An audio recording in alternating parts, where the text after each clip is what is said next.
que ela já é descrita antes como preta. E ela vai respondendo, ela nunca sabe, inventa as coisas.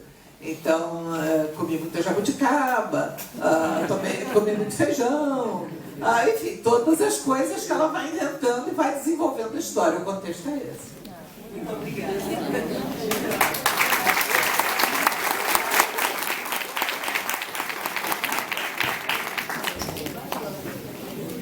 Acho que aqui tem duas, não, ali.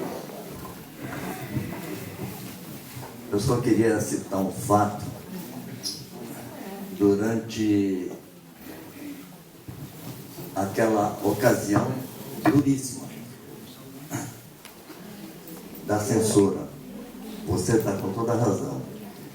Havia um grupo, uma dupla no rádio carioca, chamada Alvarinho e Ranchinho, e sempre que eles terminavam o programa, quase sempre, pelo menos, eram presos, porque eles sempre faziam uma crítica aos militares. Pois bem, então eles receberam um convite, entre aspas, pela inteligência militar, e estariam proibidos, teriam que escrever o programa teria que receber uma censura, e só então o programa podia ir ao ar. Aí eles alegaram o seguinte: mas muita coisa nós fazemos de improviso. Não faz mal, tragam o improviso. Isso ocorreu de fato.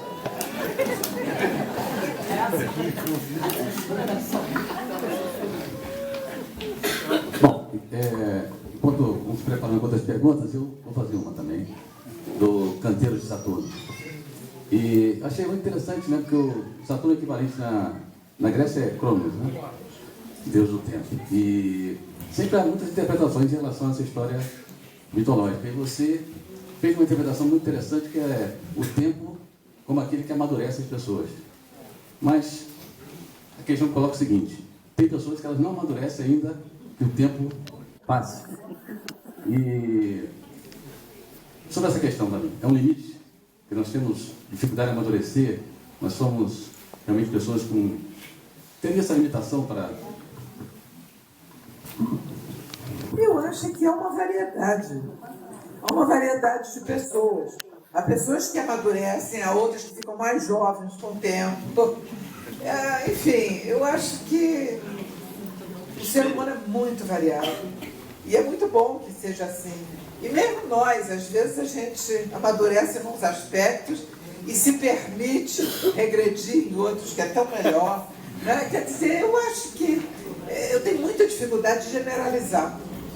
Mas eu quis escrever essa história sobre o tempo, é o elemento fundamental dela, é o eixo, né?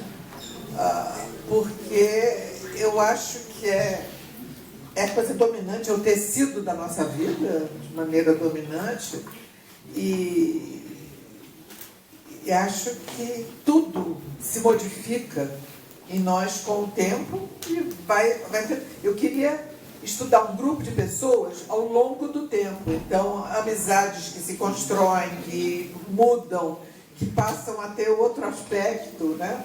Que se transformam em outras coisas. E eu acho que relações amorosas que mudam, que aparecem, que desaparecem, que viram separação ou que viram uma comunhão, enfim. E eu queria examinar isso. Então, o livro é realmente sobre o tempo. Posso dizer alguma coisa sobre isso? Pode. À vontade. Me perdoem de estar falando tanto, mas é por isso que agora eu escrevo, porque assim... Aí lê quem quer, né? O Tom Jobim dizia que ouvido não tem pálpebra. É uma desgraça. Não é pro seu caso, não, mas é que a frase é ótima. Bom, eu tive a oportunidade de contar a história também para médico durante 8 anos. Eu criei um departamento de arte e cultura no CREMERG e também na APO do Rio de Janeiro e contei história para ele durante muito tempo. Mas eu acho que experiência não depende só de idade, não. Depende muito da nossa capacidade em adquiri-la. Durante a minha vida profissional, sinceramente, eu conheci muitos jovens completamente experientes e conheci muito velho babaca.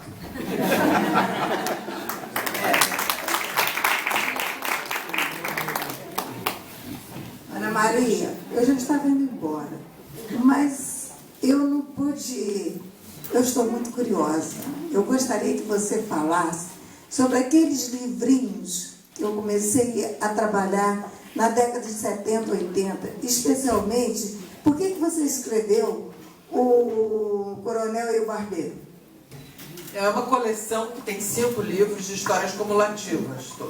História cumulativa é uma estrutura de história muito comum no folclore brasileiro, em que, não só no folclore brasileiro, é a história de tradição popular no mundo inteiro, em que a cada momento você recapitula tudo que houve e acrescenta uma outra coisa. Então, quem foi aquele dia? Esse culpado coelho. Quem me disse foi culpado pato? Quem disse foi culpado pato? Foi culpado galinha. Quem disse foi culpado galinha? Que tem um coruto que tudo adivinha.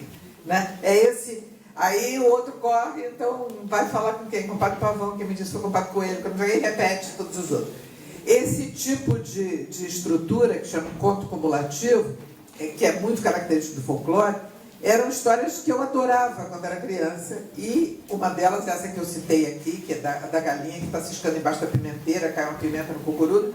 A minha avó contava e era a história preferida de todos os netos. Então eu quis registrar essa história para os meus filhos e acabei publicando porque ela fez parte da coleção. Mas eu quis inventar outras e coloquei para mim essa dificuldade de ter uma estrutura desse tipo. Então tem o Domador de Monstros, o Barbeiro Coronel, Uma Boa Cantoria e Passarinho, não, enfim, não, Passarinho me contou, não, Ai Cabaxira se eu pudesse, né? Que são as 4 e que me permitiram, por exemplo, falar da estrutura de hierarquia de comando do exército, quando um manda da ordem, dá não sei o que e tudo, e aí o último que tortura nunca tem, a culpa nunca foi dele porque ele recebeu a ordem de alguém, né? Claro que eu não fiz uma história de tortura, eu fiz uma história que eles iam derrubar o ninho da camachirra, da árvore que ficava na floresta. Então,